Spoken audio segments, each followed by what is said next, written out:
Listening can lead to positive change in your mood, your habits, and ultimately your overall well-being. And with the Audible app, there's more to imagine when you listen. Audible has the best selection of audiobooks all in one easy app. Enjoy Audible anytime while doing other things. Household chores, exercising, on the road, commuting, you name it. One of my favorite titles that I'm currently listening to is something that I've had in my life for a long time, and that's the Red Rising series by Pierce Brown. It's narrated by Tim Gerard Reynolds, and it's just so fantastic. I can picture everything he's saying as he says it, and all the characters come to life. It's my favorite thing. And as an Audible member, you choose one title a month to keep for their entire catalog. New members can try Audible free for 30 days. Visit audible.com/crappens or text crappens to 500-500. That's audible.com/crappens or text crappens to 500-500.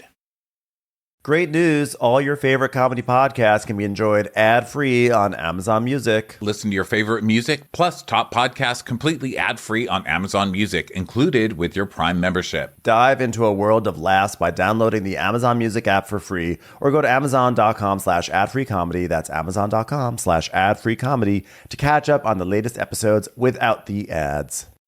Ready to get in touch with your moody side? It's time to check out Crocs' new daring shades, comfy styles, and edgy gibbets charms. Think classic black and dark purple hues, gemstone charms, and neutrals you can accent with your favorite personalization. I actually got some really cool white Crocs, which go really well with my summer outfits. You know, if you're going to brunch, you're wearing like a cool light colored outfit, some nice white Crocs, it just looks really good. And they're so versatile. I love wearing them around the house, and I wear them out too. They're just the easiest thing I have, and definitely the most comfortable. Oh my God, so comfortable. Plus, all their clogs and sandals are made with the iconic comfort we all love to keep us comfortable all day, no matter where it takes us. Find your moody side when you head over to shop at crocs.com.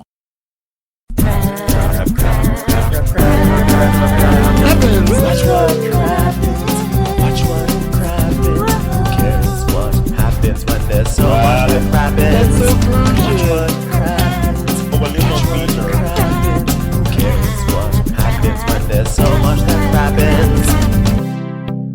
Well, hello and welcome to Watch What Crappens. I'm Ronnie and that's Ben. Hello, Ben. Hi, Ronnie. How are you? Good. Everybody, welcome to Below Deck Midday. We were on Radio Andy today on Sirius XM, so go listen to that. It's replaying, I think, a couple times. Go check it out. That was really fun. Thanks for having us, Radio Andy. Yeah. Andy Cohen. It's fun talking to you. Thank you, Andy. Thank you, Andy and John. And John Arthur Hill, you handsome little devil. That was fun. Go check it out. He is handsome.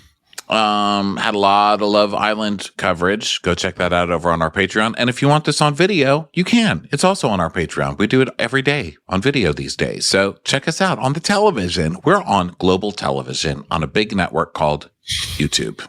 Guys, check it out. And if you don't want to pay for Patreon, that's okay. We put them out for free as well, just a week later. So if you want to wait a week, do that. If you don't, give me your money.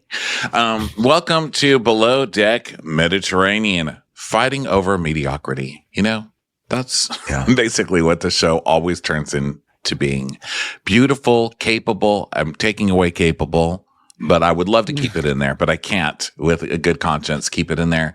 But beautiful, lovely ladies wasting their life over loser men with runaway eyebrows. And you know what? I see it on this show all the time. I see it in real life all the time. Just stop it. Find some gays and listen to us. That's my advice. Everyone needs a little Aunt Ronnie in their lives, right? Auntie Ronnie knows the truth, and they just need you to come on that boat, sit everyone down, sit all the stews down, and be like, okay, you've been trained on how to wash glasses. You've been trained on how to do laundry, even if you don't still know how to do it. But now you're going to be trained on how to navigate these deckhands, and I'm going to save your season for you. And you will just lay out all the things they have to do, and it will be solved. Well, it's just general, it's like look both ways before you cry. I mean, just watch out for dirty peen. It's out there. But you know what? I think that people at this point have just lost hope in peen. Basically, I think there's no hope. So the best you can really hope for, I mean, I know that's really negative, but I feel like the best you can hope for is eyebrows. What's his face? Joe. He's got nice arms. I think that might have something to do with it. Yeah, it's not looks, it's not the look of his eyebrow. It's just that's his defining quality, it's just douche. It's just douche, I guess that's the best we can hope for. But you know what? Hugs. Okay, so we open where we ended up last time with Ellie and Bridge in the firing range of Sandy. They're in the screening room of Nap. No, they're in the screening room of Wind. And Sandy's threatening their lives. And Ellie's like, Captain Sandy, I have behaved respectfully. I have been good leader. I have been teacher. I have no issues leaving today because I have no problem with anything I have done. So I stand on this hill with a flag and I say, free my people, Captain Sandy. I have been slandered by Laundry Lady. You can take away my detergent, but you cannot take away my freedom. So Sandy is like, well, you know what? We're in the middle of a charter. Surprise, surprise. And you know what? Aisha came to me and she's doing everything she can to keep the peace. And if you're telling me this can't work, I'm going to have to let you both go double elimination style. Okay. And this is the last thing I want to do. The first thing I want to do, catch up on Wind. Have missed the last 3 episodes. I don't even know what's happening. Okay. This is the last thing I want to do. Let's be kind to each other. Let's do that. Okay, so I've just threatened to fire both of you. So walk out of here. Just be nice. Hold hands. As you wonder when the guillotine's going to come down and break your head off from your shoulders. I just want you to look at each other and say, wow, that girl could use a hug. Then hug her. And then when you see a girl that needs a hug her. It's going to be 2 girls hugging. And then when you walk out of this bridge, I'd like you to walk out backwards. You know why? Because you're going to rewind and you're going to be kind. You're going to be kind and rewind. Or you're going to get charged 50 cents. And I'm not lying. So they're like, okay. So now she calls Aisha to the bridge, and then Jono calls Bree to the galley. So everybody's being called. Radios. So Jono is giving us one of his monologues about things about cooking that he didn't learn in architecture school, which is kind of everything. I can't believe you didn't learn how to make cakes in architecture class. By the way, I know he's like, baking? You don't learn baking in architecture. We know, Jono, but like when you're taking a job as a professional chef on a yacht, you should probably practice that kind of stuff. It's coming, right? Not too late to take some classes. Well, so the same reason we all wear condoms. We know it's coming. At some point, it's coming. Maybe harder for some of us than others, but at some point it's coming. Be prepared. There's cake on the horizon. Yes. Cake is coming. It sounds like it would be a mixed horizon, or a mixed metaphor, but it's really not in my case. Okay. So also I wanted to say something just about, I know I'm full of platitudes today, but last week's episode, I was saying, this is an interesting season of Below Deck because there are villains, but there aren't hateable. It's not the same. Like I don't feel the same rage, and people are like, Ronnie, what the fuck are you talking about? I've been getting emails saying there's no villain. Ellie is a total villain. What are you talking about? I didn't say there's no villains. Listen up. I said they're not as rage-inducing. I mean, Ellie to me is like, she's a villain, but she's like a funny villain. And I love that it's pretty much stayed about laundry and eyebrows. It's not like vile kicking sand in people's faces and, or like Camille, that girl was terrible. Or, most of the toxic men we have on this show, or Ian, it's just, he's a dopey guy who can't see ropes and waters. I just meant, I didn't say there's not villains. I just meant they're not as hateable. Or maybe I'm just becoming, a spiritually more well-adjusted person. LOL. We know that's not the case. I don't see Ellie as a villain even. I don't even see her as like at just being in that territory. I see her as just like she and Bree are just both fucking up. And she's definitely had some like really obnoxious monologues, which is like, I am second in charge here. And like normally that would be enough to be a villain, but then Bree is totally dysfunctional. So it sort of like balances out, like Bree being inept, Ellie having sort of a career ego there. I don't know. To me, they're just both kind of like bumbling around on their jobs. So it doesn't feel like villainy to me. It just feels like classic second, third stew. It's like villainy. Yeah. It's like silly villainy. Silly. Okay. So Jono is talking about cakes. Good luck with that. So then Sandy is talking to Aisha, and she's like, is that your dinner? She's like, it is my dinner. Well, it's my lunch. It's my dinner. I haven't eaten lunch yet. I haven't really eaten anything today. It's so stressful not knowing what side of folk is going to be on when I come up from a nap. Can I trust anyone? To be fair, I did ask Jono, is this dinner or lunch? And he said, I don't really know. They don't teach me meals in architecture school, so it could be anything, really. I said, can I have a club sandwich? And he said, a spiral staircase. And I said, no, a club sandwich. And he said, an elevated parking garage. I just can't win today. I asked him for chicken cordon bleu, and he gave me a book about Le Corbusier. I'm like, I don't even understand how I'm supposed to eat this. Thank you for saving that. Do you love that I have no architecture references? My architecture references are like elevated parking garages and spiral staircases. I took one class on modern architecture junior year of college, and I was like, my favorite class I ever took. And I'm like, why didn't I take this earlier? I totally would have been an architect. I loved it. And I just mine it. I'm like, what did Professor Heck say about Georgian archecture? I'm like, I will use that in my below deck recap. Well, I'm glad that you didn't follow through on that one, because I would be leading a very different life. They didn't teach me about podcasting in architecture class or how to make a cake. Professor Heck didn't teach cakes. Well, it turns out you didn't need anyone else to build you up in that department, right? What the heck? What the Professor Heck? So she's like, well, I talked to both of those dummies, and they're still, they were hitting each other. No, their heads were, they were beating each other in the head. No, gosh, all right, I'm going to stop with the hand motions now. I'm just making it worse. I just don't think they like each other.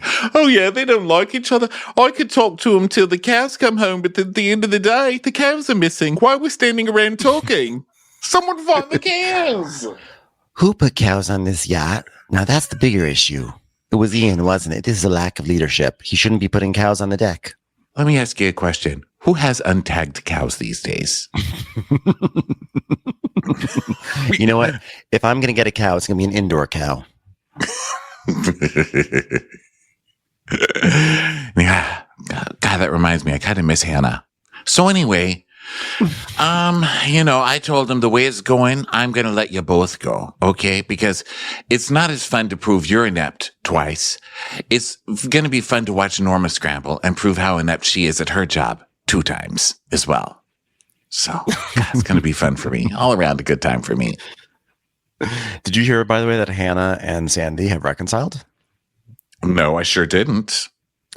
I don't believe it until I get a text from one of them that says, guess what, Ronnie? We reconciled. Okay. Sandy said that she was in Australia promoting the show, and she reached out to Hannah, and she went over and met the baby and Hannah's man, and they had a real healing conversation, and everything is all good now. It was a really, really great conversation. That you made up with Captain Sandy. Tell me the tea. She's probably asleep because, she has to live somewhere that's 90,000 hours difference in time. She's like, well, I'm sorry, but it's still last week and it's the middle of the night and I have a baby. But how dare you? Like, you can't just text me about shallow things. Like, I also need to know that you made up with Captain Sandy. I mean, the wall of China just fell or whatever. Like, the Cold War just ended. Mr. Gorbachev, tear down this wall of China. Yeah, no, that's the hot tea. It came right from Sandy's mouth. I think she told it to Andy. So, I would tear down walls, but we didn't learn about that in architecture school. You did so, Jono. I didn't go to architecture school. We only build people up. So Nathan goes up to Gail and he's like, "Oh, well, we have to. We're here on Charter 5. Only 4 more to go. That's mad, isn't it?" And she's like, "Literally, you've become a happy family." And then it's just like, boy. I'm like, they're like, only 4 more to go. I'm like, 4 more charters in Below Deck Speak is like 5 months, right? Yes, like, and they did that thing haul. again on this episode where they go, only 7 episodes left. That's a whole season of real girlfriends in Paris. I don't think I've ever jumped from one relationship this fast before to another this fast before, but I've just gotten to know Nathan really, really well. Like he has this ability to spot where there's not cameras.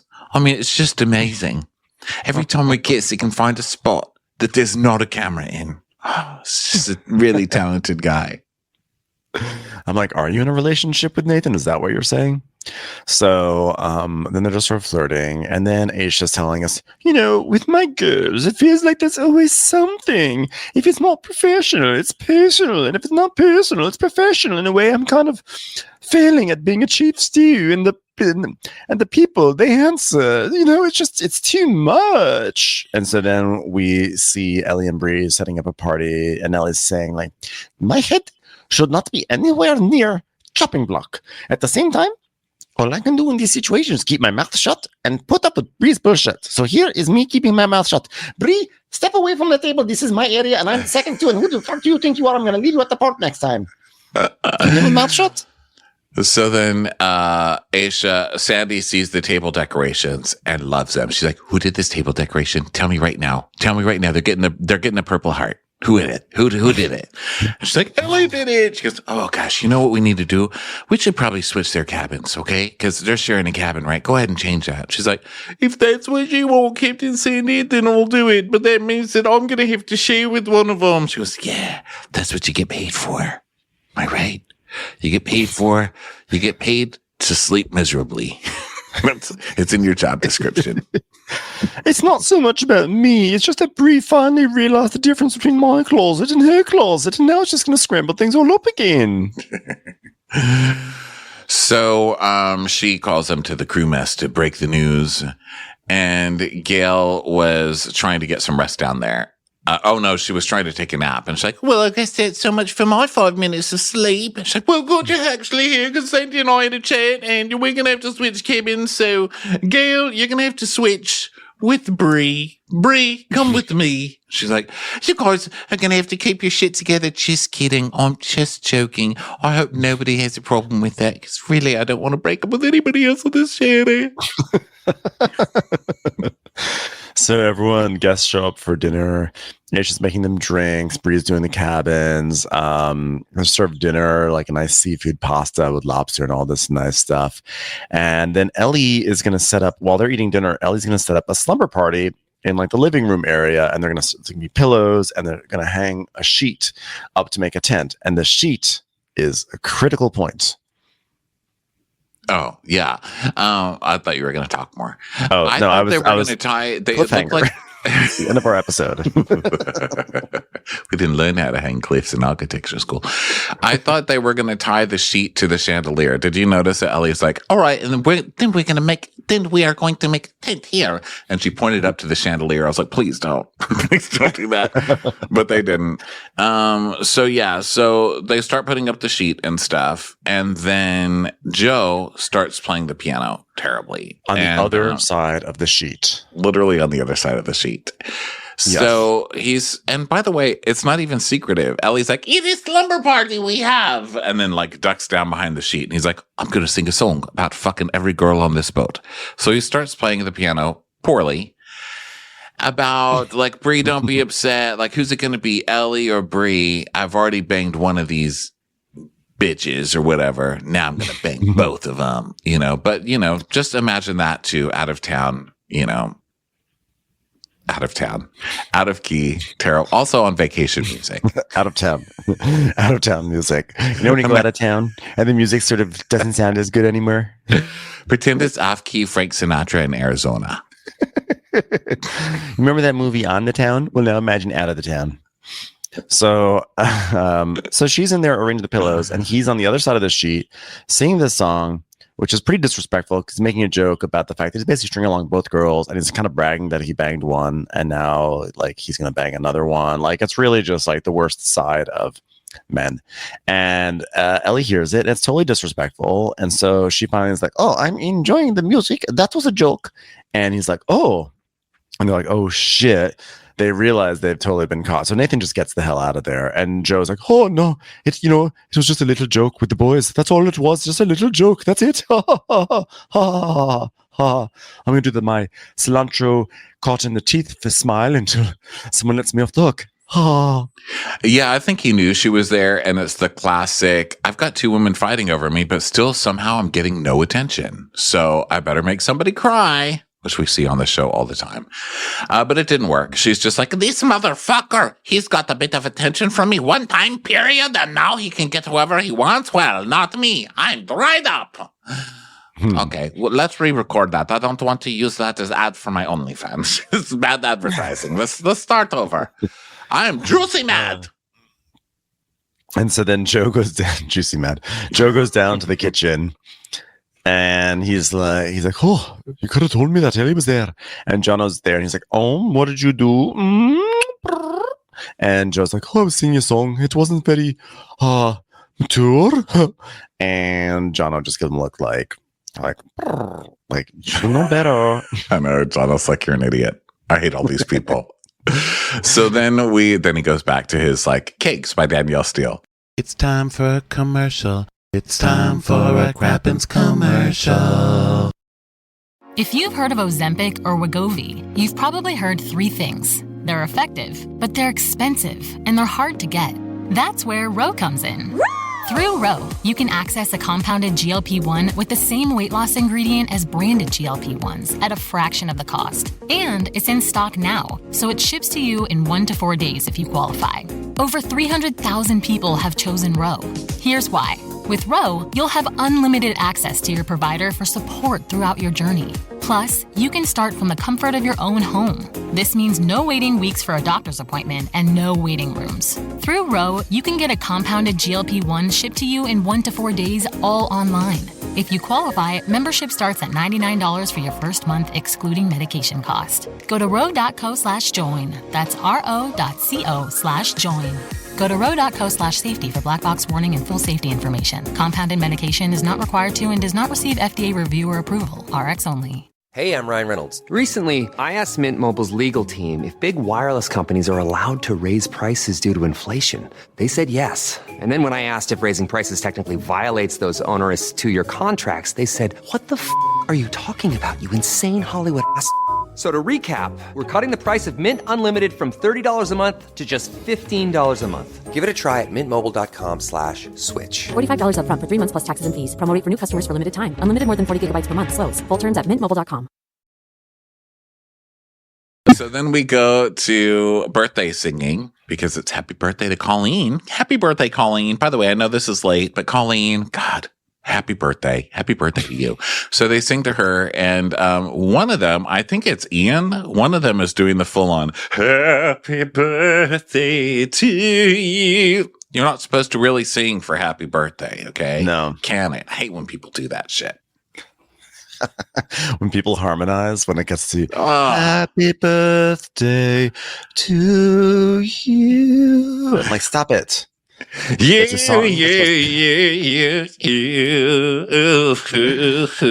not supposed to sing it well, and no one harmonizes. Everyone does the same notes. Happy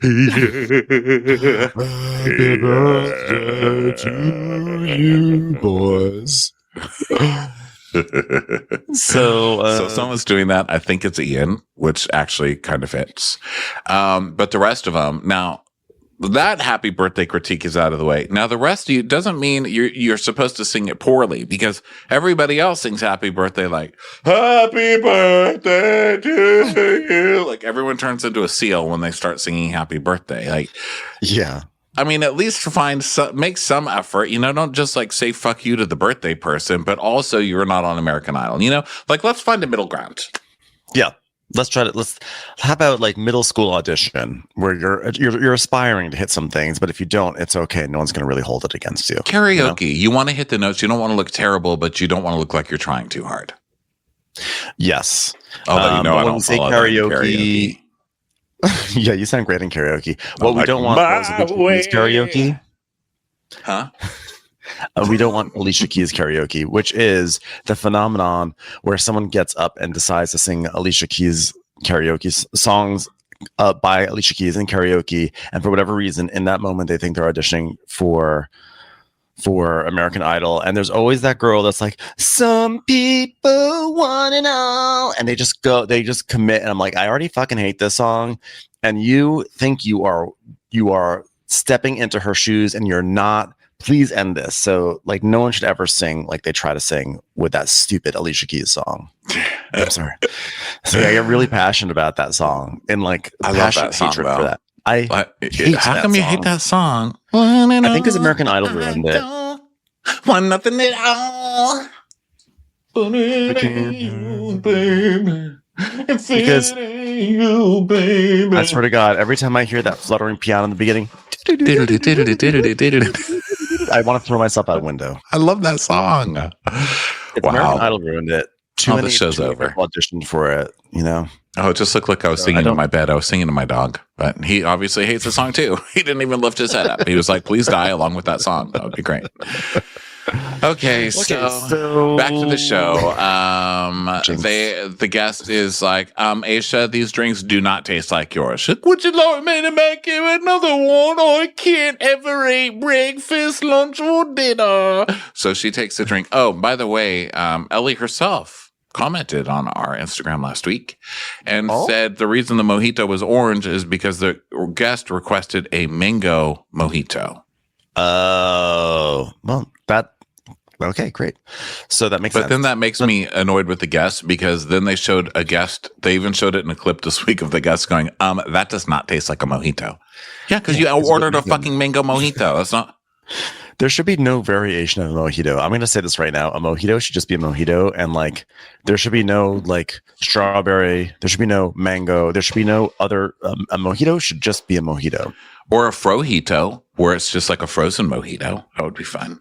No, you're right. That's a variation. It's hard enough to make a mojito without freezing it.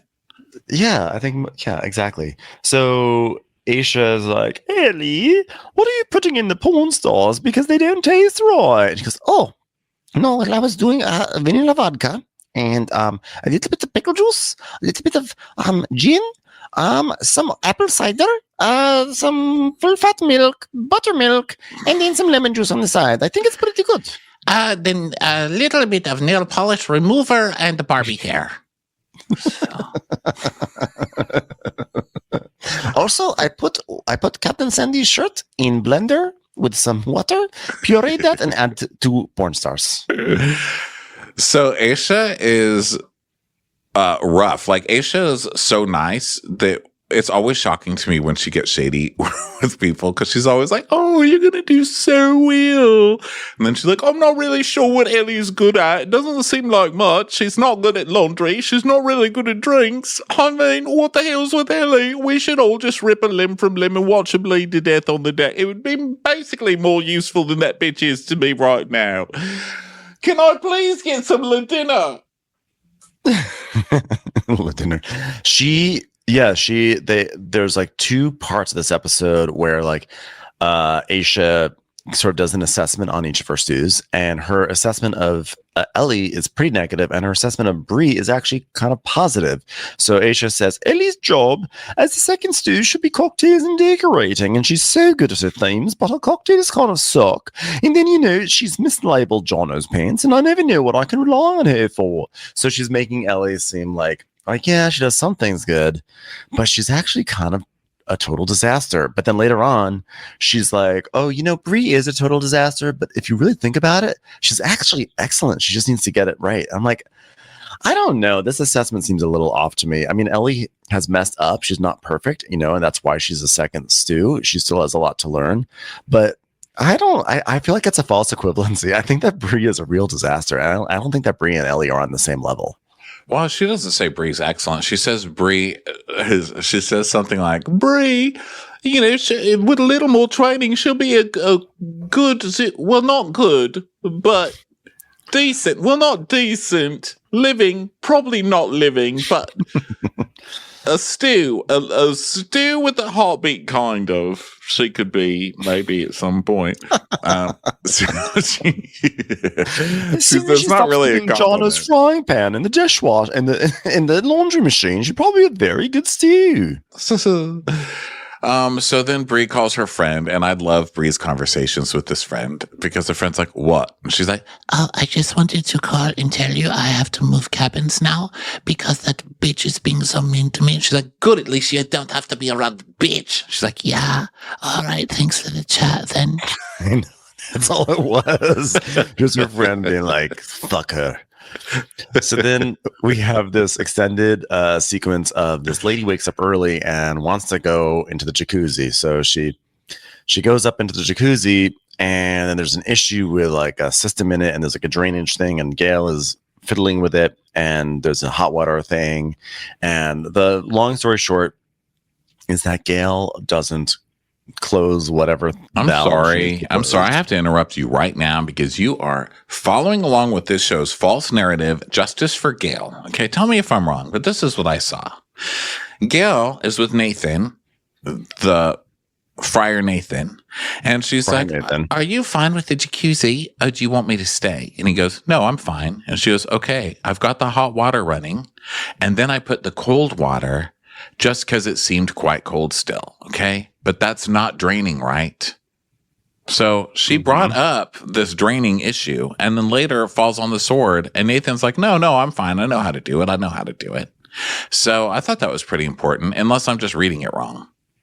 You know, honestly, I didn't really understand what the hell was happening, and so I just had to go with the show's narrative because I didn't understand what any of this meant. Like, I got hot water running, but then I put down the cold water because it just seems quite cold. Like, I thought she was saying we need to do the jacuzzi. You've got this, right? It's not draining, right? Mm-hmm. So she was saying, like, it's not supposed to be draining. You see that, right? And he's like, okay. And like acting like he knows what's going on by saying like, no, I'm fine. I got this. So then later, confused, yeah, I'm kind of confused too because I get everything on this show wrong. Like, I can't read simple cues. Like last week, the laundry stuff, I couldn't understand what was happening. And it turns out that that was the cameras were showing us that those pants were already put away in the first place. And I couldn't get that. I couldn't follow. I mean, how can you not follow the black pants? Because they're all black pants on this show. You know what I mean? Except so for they were already put away. Capris. So does that mean they were put away, and then did Ellie unput them away, or that Bree was looking for them and didn't realize they were already put away? What did it mean? I think they were never missing in the first place. Is what I got. See, I'm confusing us all over again. So anyway, I don't know, but that's what I got from this jacuzzi scene. I got that she was basically saying, okay, this is good. That's not draining. You got this. And he's like, I got this. That's kind of what I took from it. So then the guest finishes in the jacuzzi, and they're like, was that nice? Was that a nice jacuzzi? And she's like, yeah, I was just thinking about how that really wasn't a real mojito I had the other day. Can I have a mojito? Can I have a mango jacuzzi, please? Can I have a hamburger mojito? It'd be great. So then Igor or Ivan or Vladimir, whatever his name is, comes up and he inspects this thing that they were dealing with, inspecting the valve, and he's like, there's no hot water. So then he fixes it, and then he calls up Sandy and then fully narks. He must hate them all because he's like, yeah, so there's no hot water. Someone left it open, and I think there was a note there that says, I hate Sandy. I don't know. It seems disrespectful for me. He's like, hello, normal pot-bellied worker here, tattletaling on the models. Okay? Someone did not close valve for hot tub. Stupid. And said, oh gosh, that's super important. This is extremely important. I cannot believe this happened. This is a huge mistake. I am so steaming mad right now. Wow. Hey, anybody have any edamame to put on top of me? I'm steaming. So she calls the guys in, and she's like, Ian and Friar Nathan, get on up here. Okay. I don't want to have to do this at the tip meeting. Okay. Here's a tip for you. Don't do this again. Okay. The jacuzzi valve was left open. The water was used. It used up all the hot water. Thank God we're able to fix it. And Nathan's like, I was there. I take blame for it. It's like, oh, well, it's not a nonchalant thing on Charter 5. Okay, you know what I want? Chalant things. I want everything to be chalant. Okay, and get it together on deck, please. Not to get religious on you guys, but chalant to you both. Okay. so here, this pissed me off because Nathan's like, "Oh, I was there. I'll take the blame for it." Yeah, you will. You were there, and you were there when the hot tub was getting set up and done, and you're also lead deckhand now, and you still fucked it up. So stop acting like, "Oh, I'm going to fall on my sword for a girl." Mm-hmm. Yeah. Well, you know what? Thankfully, this hot water issue did not affect the guest experience, okay? This is an Ian problem because this is a lack of leadership. Because it's not just about the jacuzzi, okay? There's a lot of little things that keep on happening. They're systematic issues. These are systems that need to be in place. And that's something that Ian has failed to do. Always close the valve. Do your valves. Do your valves. So then Ian's like, did one of you guys fill the jacuzzi this morning? And Joe's like, no. And Nathan goes, Gail turned it on. Okay. So there you go. Selling her down the river already. And then Ian's like, and then you guys didn't close the valve. And he's like, I didn't touch a fucking thing up there. And Ian's like, anything that gets done wrong is my fault, even if it wasn't me. And he goes, well, I don't give her, I'll take the blame. You didn't take the blame. You just blamed her. Twice in front of Captain Sandy and Ian. Yeah, you did it twice in front of both of your bosses, really and then you fucking blamed her, and then acted like, oh, I'll just fall on the sword though because I like her. But this guy's a little shithead. Yeah. I thought he was so nice. I can't believe he got away with this. He really did. Like, I didn't even realize until you said this, but you're right. If you're going to fall on the sword, you don't mention the other person's name. Otherwise, you basically just dulled the sword. There's like, you don't take the blame. You don't say, oh, they did it, but I'll just say I took responsibility. That's not how taking responsibility works. You've shown people exactly where the error was, and that's going to stick in their heads. So and Ian's like, well, I'll give her shit. Don't worry about it. I'll just let her know that you've always got to check the valves and make sure they're always closed. Okay. Well, again, Nathan was there and didn't do that. So Joe's like, oh, well, now that Nathan feels like he's getting involved with Gail, so now he wants to take the blame for her, period. I understand why he's doing it, but I don't agree with it. He didn't take the blame. And what the fuck are you doing? Haven't you fucked over enough women on this boat? What do you have to do with this? Get the fuck out of this issue. Yeah. Okay. So then Nathan goes up to Gail and he goes, Captain just had a word with Ian because the jacuzzi wasn't fully closed and we lost many liters of water. He got some shit for it. I said we both were up there that you turned on the jacuzzi, but I took a full responsibility. And she's like, fuck. He's like, yeah. And then Ian comes in and he's like, hey, have you heard about the jacuzzi? She's like, yes, I'm so sorry, mate. Would you like me to go talk to the captain? He's like, no, don't worry. It's fine. So she's about to cry over this, She's like, oh my God, they're basically blaming her, saying, no, don't worry. It's our fault. Don't worry. But you did this. That's our fault. Then Ian's like, I have to take the brunt because I'm the one in charge, but we can't be making stupid mistakes like this. And she just told me I must crack the whip on you guys. Now, I don't want to crack the whip, but I have to crack the whip. Now, where's the whip? You're holding the whip, mate. No, I'm not. I don't have a whip. You're literally holding the whip, mate. Nah, this is it's a whip. I have it. That. All this time, I thought it was a pillow. So Gail says, sometimes Ian kind of rubs me the wrong way. Like, it's still shit. You shouldn't take the blame for the things that I should have done. Every week we have an update on where Gail stands with Ian. Last week it was like, sometimes Ian's, he's actually kind of nice. I kind of feel bad for him. And the week before it's like, I just don't think I like Ian. And this week it's like, sometimes he's kind of a shit. It's just like the weekly update on Gail's sort of not very strong feelings about Ian, but here's where they are anyway. Yeah. So she goes up to Captain Sandy and she's like, Captain Sandy, about the valve. I have to take responsibility for it. The valve was my fault, Captain Sandy. Please take my head. She throws herself on the ground and offers her head like she's in Shogun. She's like, oh, jeez. Why are you so nervous? You're like Norma at her prom that she didn't get to even go to. Sorry, I've been watching Shogun, and there's a lot of beheading on that television show. There's a lot of it. God. Can't get it out of my head. I want everybody to be beheaded now. Captain Sandy, I left the valve open. Take my head, I deserve it. Seppuku. I'm going to seppuku myself. Which is second me. God. So Gail is like, do you know what that means? I'm so sorry you don't care about this. But no, do you know what it means when I'm going to second you? So you seppuku yourself, but then if I second you, I would cut off your head to make sure you're dead. So that's what you ask your friend. You're like, hey, I'm about to seppuku myself. I'm about to kill myself with a sword. Would you second me, man? You're like, sure. And then you just stand over me with the sword, and then I seppuku, and then you chop my head off. It's not sweet. I second that emotion.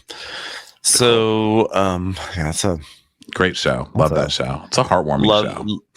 Yeah, it's nice. See, that's what House of the Dragon is missing. We don't, they chop off heads. But I guess seppuku is the head chopping is after the spook. It's a two-step process, and I think House of Dragon really it's not as good when it's only in one step. Yeah.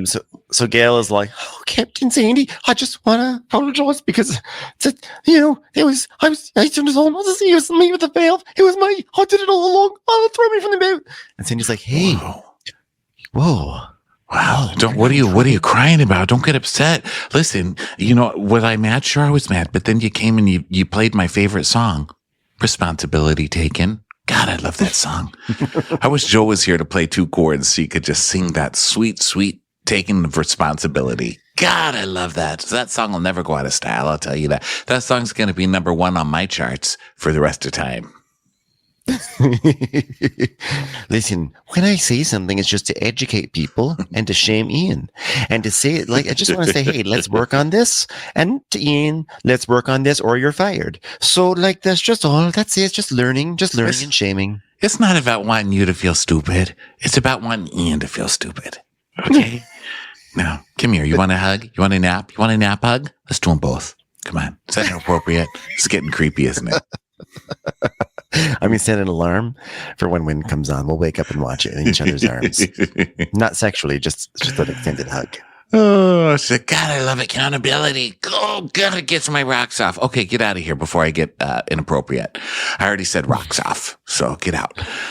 The only reason why I became the leader of a boat was because I just love accountability. I love accountability so much that I said, I'm going to become a CPA. And someone said, no, that's accounting. But it was too late. At that point, I joined a boat because I thought CPA meant like you were a personal assistant at the sea. So, it all comes together. I love accountability. So Joe, they're saying goodbye to the guests. They're all lined up. And Joe's like, not even one look from Elle. Not even one. And Nathan's like, really? You should fuck with them and make them cry somehow. And he's like, yeah, well, she has every right to be upset, but I'm going to apologize to this woman and I can promise her it won't happen again. And then I'm going to make it clear to her that I'm going to have sex with her and Bree also in front of her, if possible. So these very forgettable guests leave. Like they made almost no impression. And then Bree is like, back to laundry. She goes, I can make a list and I can write it down, but then I'll come back and everything would be different. Did I do that? Or would it be there? And I'm starting to really think that Ellie is sabotaging me. I'm like, I don't know. I don't think Ellie is sabotaging Bree. I think Bree is sabotaging herself. Honestly, how hard if a t-shirt that was in one pile got moved to another pile? Just look in both piles, you'll find the t-shirt. It's just look for the tags on the t-shirt. Commercials. Here comes one right now. Want to teach your kids financial literacy, but not sure where to start? Greenlight can help. With Greenlight, parents can keep an eye on kids' spending and saving, while kids and teens use a card of their own to build money confidence. As a parent, you can send instant money transfers, set up chores, automate allowance, and more. It's a convenient way to run your household, customized to your family's needs, and the easy way to raise financially smart kids. Get started with Greenlight today and get your first month free at greenlight.com/Wondery. I just like the idea of being like, I'm putting laundry in and making note of it, and then I'm going to put arrow with tape to dry her. And then Ellie just comes in and starts moving all the arrows and rewriting it. Like you open your notebook. All right, here's my note to myself. You are fugly skink. Wait a minute. Did I write this? Did Ellie write this? Did Jono's pants write this? Who wrote this? I love that she can't even remember. She has to have a notebook that she leaves in public. I mean, I can't. The issue, so funny to me. The issue is it doesn't matter what Ellie moves around, what she moves around or not. The point is that Bree is constantly. Someone's yelling in the hallway right now. Oh, I know. I hear that they're fighting. Yeah, I heard that. She's like, what did you You're do not with my fighting. laundry, you son of a bitch? I had that laundry there. Bree's out there with the Captain Sandy shirt. This is for you, Ben, I believe. No, they're not fighting. They're just joking. They're laughing. They're laughing very loudly. Actually, this is a podcasting session here, ma'ams. Oh, maybe they're getting what you're putting down. They're like, oh my God, laundry jokes. Everybody gather by room 702. But seriously though, I can't believe it. Not seriously, but like Bree, she is just like the issue is ultimately everyone's names are on their shirts. Put their shirts in a pile of like names and deliver them. But I don't know what she's doing. But like, I don't know why everything's going to different places, and I just can't say that. How can that be sabotage? But then we saw last week that Ellie was the one who mislabeled Jono's pants, so that caused that kerfuffle. So, do you think she's going in there and relabeling people's? I do. I mean, I think that there's. Inept. I don't think it's sabotage. I don't think it's sabotage. I think Ellie's going in there being like, ugh, she's not doing any of this right. I will fix it. And then like she messes up too. And so now they're both like accusing each other of sabotage. Yeah, they're just both messing up. Okay, so Ellie's getting ahead because she has that thing called confidence that everybody believes. And it's so true, like fake it till you make it kind of thing. She's just like, I am best. I want to be a chief still one day. And so you believe her, even though she's like taking 5 hours to set a table or, moving the laundry incorrectly too, because she has more confidence. I just assume that Bree's going crazy, Yeah. So that's just how the world works. I mean. So Ellie's in another place. And Bree comes up to her and goes, hey, this is not me being rude, but in the future, can you please not move the laundry? Can I please just do that? Can I just please do the laundry? Can you just not move it? I just want to please let me do the laundry. Let me do the laundry. Ellie is actually nice. She goes, oh, I'm so sorry.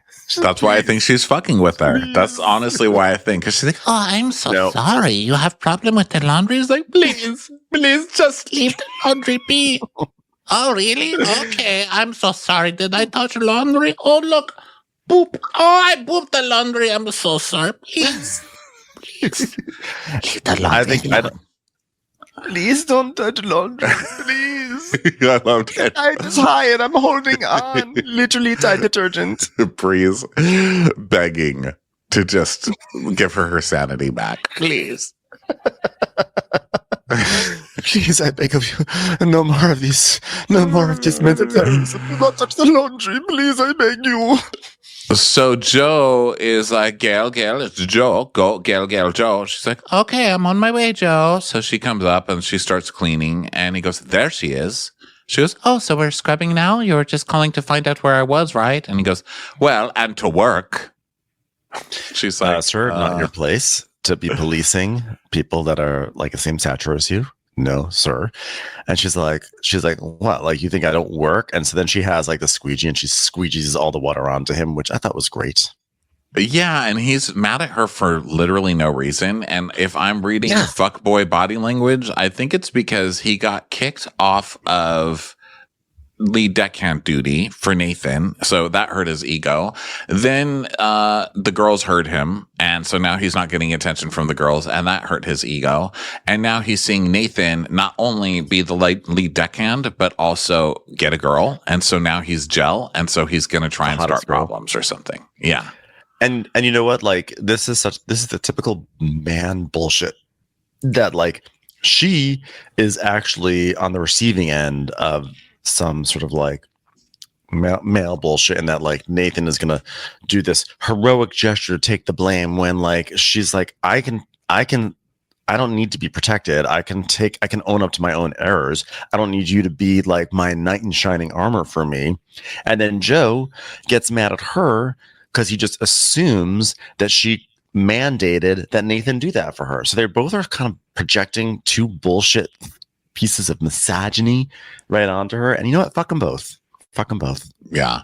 So then Bree comes to Aisha. Aisha's at the bar and she's like, Aisha. So yes, what's wrong?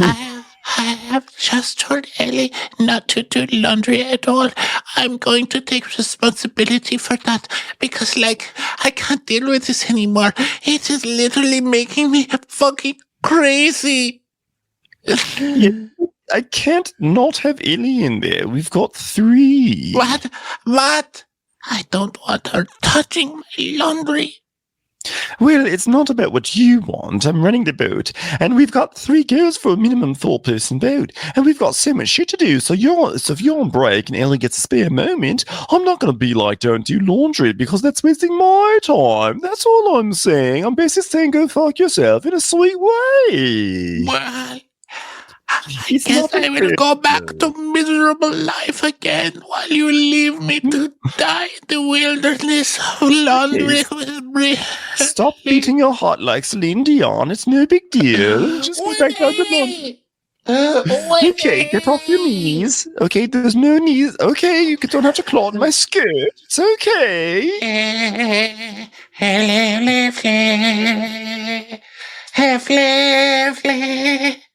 Let it fly. Okay, this is... All right. You know, the longer you're singing this Andrea Bocelli song, the less time you're doing your laundry that you don't want anyone to touch. I forgot the song that Celine was singing at the Olympics opening ceremony. It was so touching. Like my laundry being touched by Ellie. Please make it stop. Brie, I hate to tell you this, but it looks like you're crawling into Captain Sandy's shirt. You realize that's not a rag you're using. So Bree's upset because she was just shot down. But now it's time for the tip meeting. And they made $21,500, which is a lot of money per person. And now the owner is going to send them to the Acropolis and a beach club. And Aisha is squealing and so excited as if she did not know that this was a standard part of every single Below Deck season. Oh my God! I can't believe it! A day club! I'm so excited! I love old shit and tanning. I just want to see old shit and then tan. I'm so excited I just can't hide it. Just like the way that Ellie hides the laundry for me, sabotage. So everyone's getting ready for dinner, and Ellie's over this drama with Bree. It is same thing over and over. I'm feeling emotionally battered. I do not have it to be around other people. Do I need to hang out with all of these people tonight? Question number. So everyone leaves, and then they're talking, and they're in taxis. They're talking about Joe's song and everything, and Bree is telling us that Ellie triggers me, but sometimes someone talking about you and being there, like that feeling of your heart sinking, is just like, oh fuck, I don't want to keep chasing Joe. I want to run away from Joe, and I want to run away from Joe, and then turn around and run back into his arms. That's really all I want to do. I want to write wrong name on Joe, and then I want to put him in the wrong closet, so nobody ever finds him. Joe has taken my heart and put it with Sandy's shirt. Where they both are, who knows?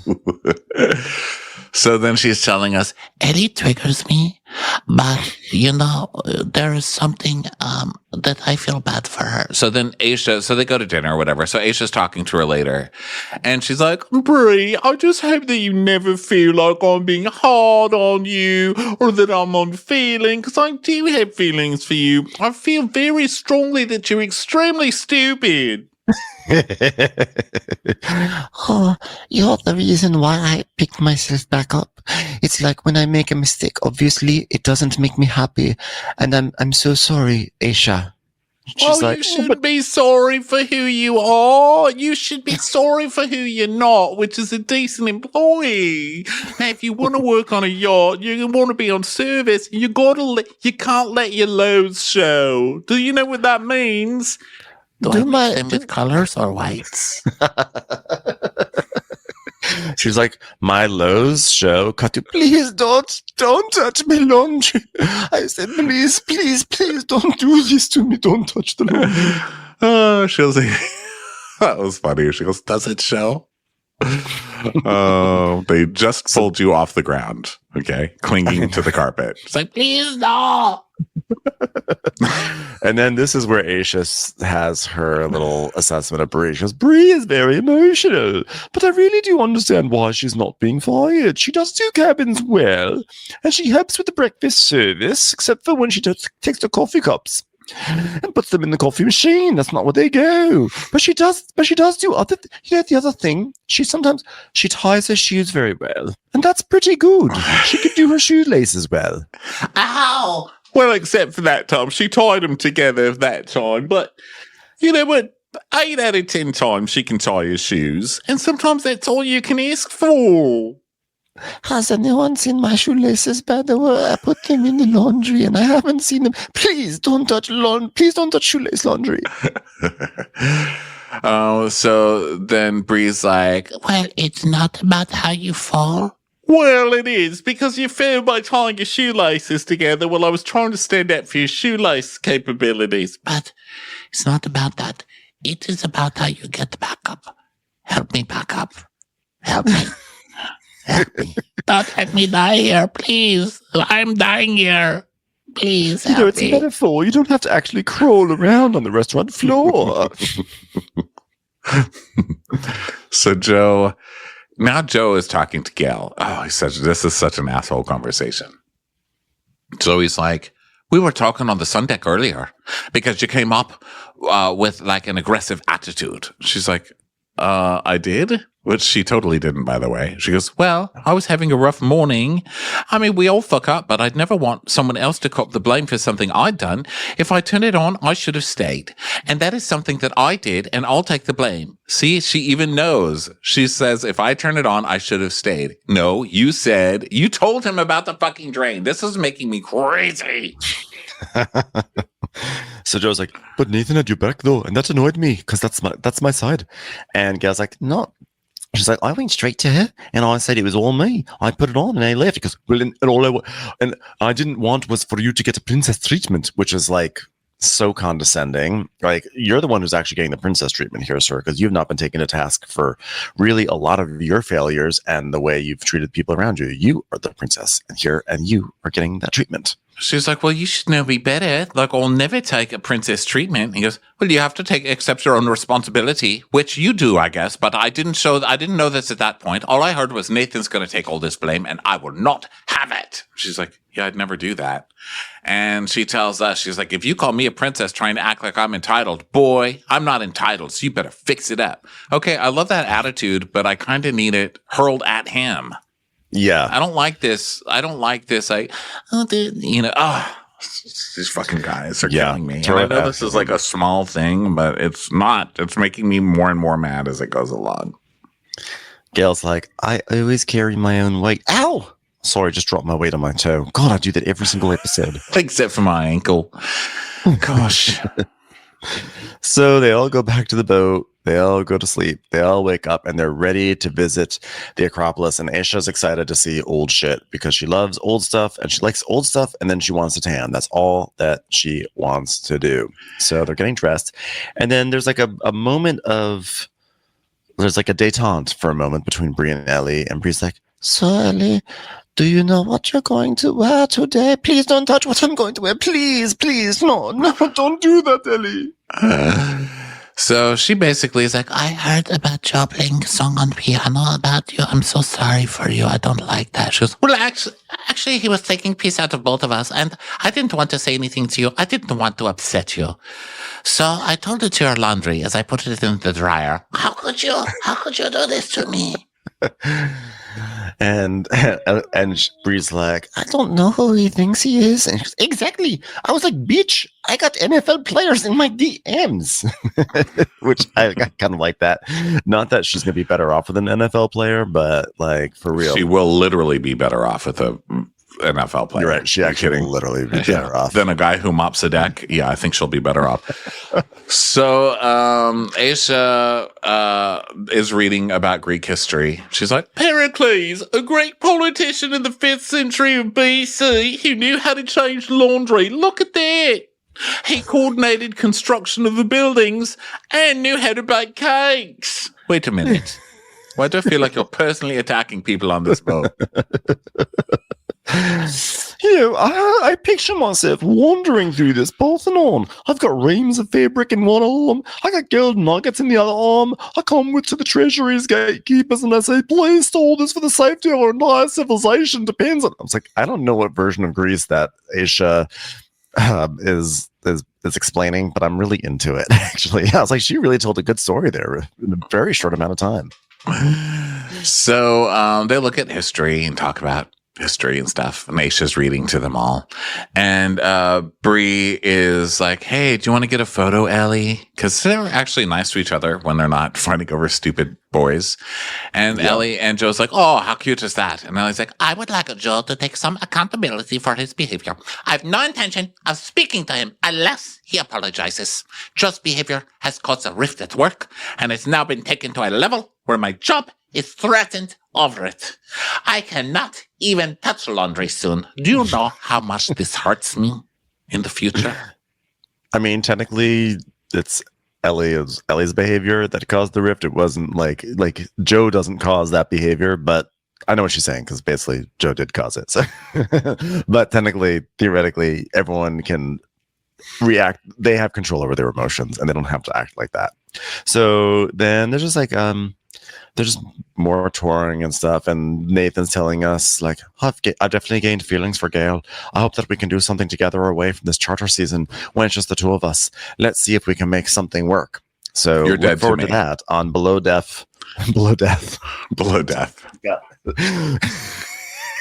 Just Below Death. Put the lines Sure, out. so boring. What? It's Below Death. Put the lines out.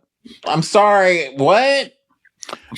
So I hate Nathan now, by the way. I don't hate him. I don't hate him, but he's dead to me. I don't hate him. I just hope he. Okay.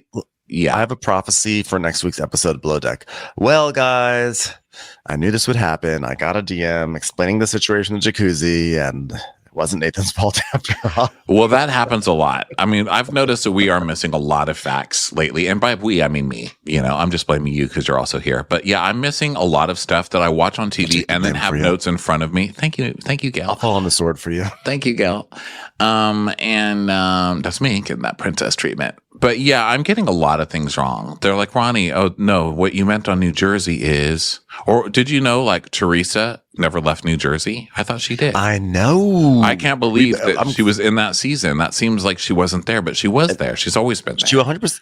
Yeah, she was there. We do this for a living for over a decade. We recapped every episode of that season. Like, what? What's wrong? Like, how do I not know just that? like erased her, but like, of course she was there because the whole point was that Dina came back because Dina and Teresa were best friends, and now that once Caroline was gone, Dina could come back and be with Teresa, and then there's all this stuff, and we just totally erased Teresa from that season.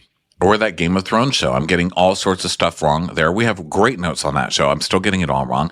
This show, I mean, I'm getting laundry wrong. Now I could have this whole Nathan thing wrong. I don't think so, though. I don't think so. I don't think I'm wrong on this Nathan thing. But for now, he's dead to me. I like it. I like this. I like an anti-Nathan rage. Yeah, fuck that guy. So then they finish at the Acropolis, and now they go to the beach club, which, by the way, like, can we just mix those two things together? Like, I know that we're supposed to keep the Acropolis, but come on. Would it kill you to put some sun chairs in a pool? I know, right? Can we like make that Acropolis look a little nicer, please? Can we take down the scaffolding? Okay, like it's lasted all this time. It's going to last a little bit longer. I pay taxes for this fucking like dirty chipped rock. Like, come on. Watch what Acropolis is in. Watch what Acropolis. I feel like there's a pun there to be made with Acropolis and crap, but I couldn't quite get there. Watch what Acropolis is. It's our Greek tour. You know, I'm having Greek food tonight, actually, for dinner. That's great. So think about that, everyone. put that in your pita and lunch on it. Everyone get excited. I'm having Greek food. Okay, so Nathan and Ellie are talking, and Gail, and they're talking about how they love each other. They're doing that whole thing where Aisha's like, oh, I love you guys. You're like my family. And they're like, oh my God, we are like family. Because, you know, it's like crazy. And like when you work and you do a lot of manual labor around people, you're like family together. You know, it's like moms and dads mopping. One's mopping, one's picking little pills out of the carpet. Grandpapa would have liked that. Bullshit that people in service do. I was really upset about this because Ellie then turns to Joe and said, I'm sorry, actually, no, she turns to Nathan, but she goes, I'm not going to lie. When I heard the song the other day, I'm not happy. And here's why I was unhappy about this, that she was the one who had to broach this topic. I think that she shouldn't have even brought it up, but like they weren't going to say anything. And Joe certainly wasn't going to. So she had to get the ball rolling by talking about it very loudly to Nathan. And I just think that's shitty on Joe's part too. Like, how are you not broaching this as soon as possible? Like you were He purposely did that, I think he purposely did it in front of her, so he's not going to apologize. He's trying to make her mad. And so she's like kind of cutting him off at the knees in a way by coming in here and being like, I deserve apology, instead of being like, how could you hurt me? And starting a fight with Bree, which I think is what he wanted. Yeah. Fuck. So Nathan gets out of there right away because he's like, it's not my problem. So then Joe is like, he's like, well, Ellie, I've upset you, haven't I? And she's like, I feel disrespected. And he's like, well, Ellie, you've got to understand, which by the way, I don't want to hear you've got to understand as the beginning of your apology, because that's just not a phrase that should be anywhere near the phrase, I'm sorry. Yeah, and he's like, I'm a prick, I understand it. And she's like, I will not continue this throughout the whole season. I do not accept disrespect. and he's like, and I apologize if I hurt your feelings. Really, I am. My grandpappy wouldn't like that, and neither do I. My grandpappy liked songs being about having sex with one woman, not two, and laughing about it, while the other one's just trying to tie a tent to anything that's not a chandelier. I should have respected you more. I just hate that he's had now a full day, if not 2 days. He's had full 2 days now to think about how he's going to apologize. And he opens up by saying, you've got to understand, it was only a little song with the boys and it was a playful event. Like being like the tone of it saying like, why are you so mad? I was just being playful with the boys at your expense, of course, on national TV. I just hate that was how he opened it up with. And then eventually he gets to a more, hey, accountability. But like, really, that's really how you're going to fall on your sword. You're going to complain about Gail and like how she falls on a sword or doesn't fall on a sword. And yet when it comes to you, you can barely even get close to the handle. Well, why would I have to fall on my own sword when I've got two ladies ready to ride it? Am I right? Sorry. Hey, I didn't sing that one. So you can't get mad at me. So she accepts his apology. And then Aisha's still like, oh, I'm so proud of everyone. I mean, look at my girls. Can't do one thing right. The people on the deck don't know what a rope looks like. And someone actually attempted to make a non-mint mojito out of an orange fruit. So we are just doing so well, all of us, really. And then they all start chanting "Mystique, Mystique, Mystique" because they toast. And then they're swimming and stuff. They're cavorting, and Ian has a South African Speedo that Ellie is like, "Oh, I love your South African Speedo. You're quite proud of your country. That's nice. Wow. You should give that to Bree so that way it disappears and we never have to see it ever again in laundry." I was just thinking, please stop talking to him. Please stop, because he's going to be like, oh, she liked my Speedo. We're basically married now. Link. So then they go swimming and stuff, and Aisha gives Gail shit for being with Nathan. She's like, have you spent time with your lover? So then they go to bed. They basically go home and go to bed. And Ellie's like, so what is going on with his move now? She's like, I'm going to move in with Aisha, and then Gail is going to move as well. As long as our move cannot be compared to laundry, because I don't want my laundry to ever move. Please, I beg of you. Has anyone seen Bree lately? Oh no. I think I just put myself in the wrong person's closet. Someone find me. Lost. Please let me out of this drawer. Please. Please. Oh no, she sorted her own self. I am stuck in Cotton Sandy's cabin. Please help me. So they're basically like, yeah, this is good to be separated, and distance makes the heart grow fonder. So it's the next morning, and everyone wakes up. There's more cleaning, and now it's time for a preference sheet meeting. Hey everyone, so this one's gonna be a shorter charter, okay? So our primary, her name is Mahisha Dellinger. Let's say it a few times. It's really fun to say. Mahisha Dellinger. She's a Dallas socialite, and she's the CEO and founder of natural hair care brand called Curls. Okay. And she'll be joined by her husband and friends. There's someone named Tante, and Tante is a life coach, and her husband Mike is a retired NBA person. So should be a fun time, guys. Dinner should be culinary masterpiece from start to finish and rival any Michelin star restaurant. Michelin? We didn't learn about this in architecture school. It's tires, no? How about it should rival a vending machine in a Michelin store? What are you gonna do? What are you gonna do, boo? You guys feel good about going to 6? What did I just say? Really, but sure. I don't really know what that sentence was, but let's just keep moving past it. And Bree's like, I'm really hoping Ellie and I's relationship can actually get better from moving cabins. Because you know what they say about distance? From a distance, we are... I'm sorry, this is Bette Midler's song. Celine did not sing at the Olympics, no? Oh. So the yacht leaves. They're going off to the Bay of Zia. And it's a successful departure. And now Jono is telling us, the guests want to have like Michelin star experience. And I don't think there's any Michelin restaurant with only one chef. Like, I'm going to do the best that I can, but I might be fucked for this one. Bree. Sandy, I'm missing a red t-shirt. This is not mine. Bree, come on. Bree. I don't know who this one is. Bree, it literally says Igor on it. Okay.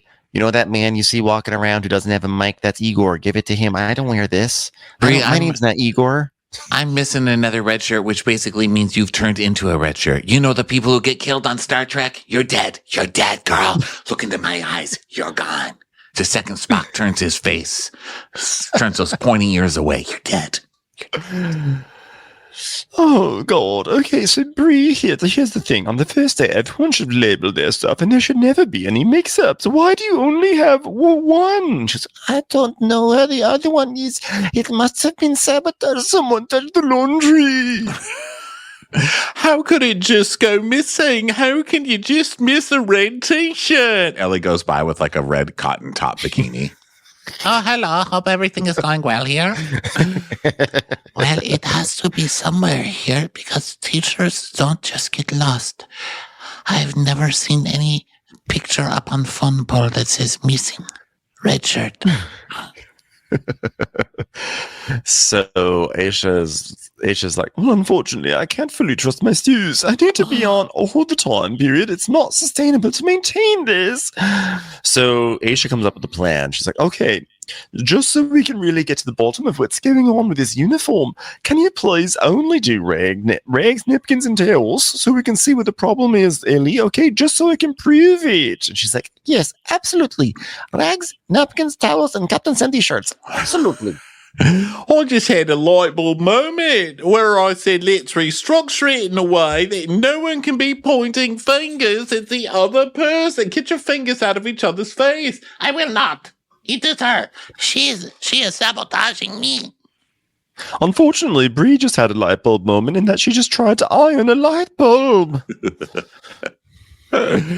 All right, well, Bree, from now on, Ellie's only doing napkins, rigs, and towels. And Ellie goes, I'm sorry, can I just ask, am I allowed to come into laundry next trip? I've explained it to you already, and I'm explaining it to Bree now. Please don't take my explaining off the rails.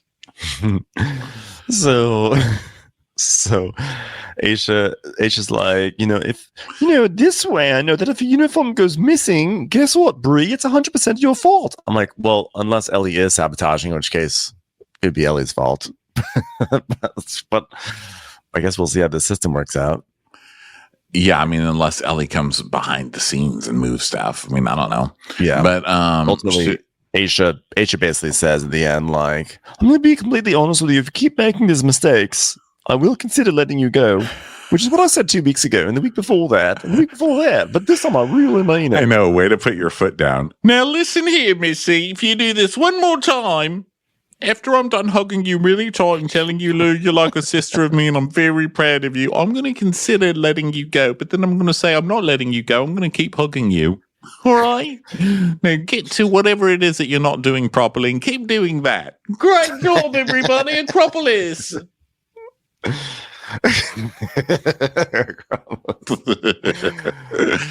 And that is Below Deck. That's it. Thanks everyone for being here. So fun. Good times. Good times Guys. in Below Deck Med, eh? What great times we're having here together. I'm just so proud of you. I'm so proud that we're together. So proud of our laundry and our deck cleaning and our hugging and our winding. Yeah. All right. Well, we'll talk to you next time when we're going to be recapping a show about people who work on a boat and fuck each other sometimes and then regret it for the rest of their lives as the show is repeated every day on Bravo. Okay, everybody. Have a great one. Bye. Bye. Love ya. Like ya. Watch What Crappens would like to thank its premium sponsors. Ain't no thing like Allison King. Ashley Savoni, she don't take no baloney. Stroll in the park with Caitlin Clark. She's not just a Sheila, she's a Daniela. Itchels. Aaron McNicholas, she don't miss no trickolas. She's never scary. It's the Green Fairy. Jamie, she has no last namey. Hava Nagila Weber. Know your worth with Jason Kurth. Sipped some scotch with Jessica Trotch. She's always supplying. It's Kelly Ryan. Kristen the Piston Anderson. Let's give a kisserino to Lisa Lino. We want to hang with Liz Lang. Megan Berg. You can't have a burger without the Berg. The Bay Area Betches. Betches. And our super premium sponsors. Somebody get us 10 cc's of Betsy MD. We're taking the gold with Brenda Silva. Let's get real with Caitlin O'Neill. Don't get salty with Christine Pepper. Can't have a meal without the Emily Sides. Nobody holds a candle to Jamie Kendall. We got our wish, it's Jen Plish. She's not harsh, she's Jill Hirsch. She's a little bit loony. Junie. My favorite Murdo, Karen McMurdo. We love him madly, it's Kyle Pod Shadley. Let's go on a bender with Lauren Fender. The incredible edible Matthews sisters. Give him hell, Miss Noel. Ring that bell for Rachel. She's the queen bee, it's Sarah Lemke. Shannon, out of a cannon, Anthony. Let's take off with Tamla Plain. She ain't no shrinking Violet Kuchar. We love you guys. If you like Watch What Crappens, you can listen ad-free right now by joining Wondery Plus in the Wondery app or on Apple Podcasts. Prime members can listen ad-free on Amazon Music. Before you go, tell us about yourself by filling out a short survey at Wondery.com/survey. Divorced, beheaded, died. Divorced, beheaded, survived. We know the 6 wives of Henry VIII as pawns in his hunt for a son, but their lives were so much more than just being the king's wives. I'm Arisha Skidmore-Williams. And I'm Brooke Sifrin. And we're the hosts of Wondery's podcast, Even the Royals. In each episode, we'll pull back the curtain on royal families past and present from all over the world to show you the darker side of what it means to be royalty. We rarely see Henry VIII's wives in their own light, as women who use the tools available to them to hold on to power. Some women won the game, others lost, but they were all unexpected agents in their own stories. Being a part of a royal family might seem enticing, but more often than not, it comes at the expense of everything else, like your freedom, your privacy, and sometimes even your head. Follow Even the Royals on the Wondery app or wherever you get your podcasts. Go deeper and get more to the story with Wondery's top history podcasts, including American Scandal, Legacy, and Black History for Real. I'm Dan Taberski. In 2011, something strange began to happen at the high school in Leroy, New York. I was like at my locker and she came up to me and she was like stuttering super bad. I'm like, stop around. She's like, I can't. A mystery illness, bizarre symptoms, and spreading fast. It's like doubling and tripling and it's all these girls. With a diagnosis, the state tried to keep on the down low. Everybody thought I was holding something back. Well, you were holding something back intentionally. Yeah. No, it's hysteria. It's all in your head. It's not physical. Oh my gosh, you're exaggerating. Is this the largest mass hysteria since the witches of Salem? Or is it something else entirely? Something's wrong here. Something's not right. Leroy was the new Dateline and everyone was trying to solve the murder. A new limited series from Wondery and Pineapple Street Studios. Hysterical. Follow Hysterical on the Wondery app or wherever you get your podcasts. You can binge all episodes of Hysterical early and ad-free right now by joining Wondery Plus.